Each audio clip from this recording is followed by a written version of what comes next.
Какой из последних увиденных вами фильмов на вас произвел большое впечатление? Очень давно не смотрела фильмы.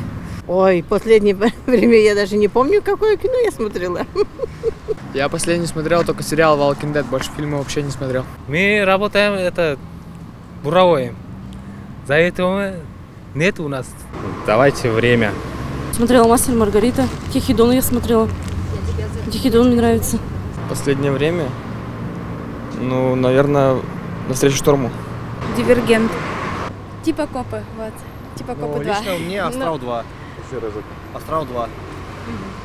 Я плюю на ваши могилы. «Черепашки-ниндзя». А вы? Не смотрю фильм. С Джонни Деппом, сейчас не вспомню название, «Трансцендентность». Наверное, скорее всего, «Ной». Правда, он вышел давно уже, но самый такой нормальный из всех. За последние полгода. Я так давно уже не смотрела фильмы, все время дача, много дач.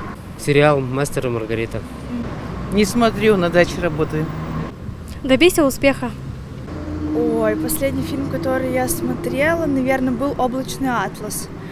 Но он довольно-таки необычный по своему содержанию, и там снимается очень ограниченное количество актеров, там, по-моему, 6, но они играют столько ролей, разных, разноплановых, поэтому это очень интересный фильм, и впоследствии я хочу сравнить фильм и книгу, я уже ее купила, но вот еще не начала читать, поэтому как-то вот так.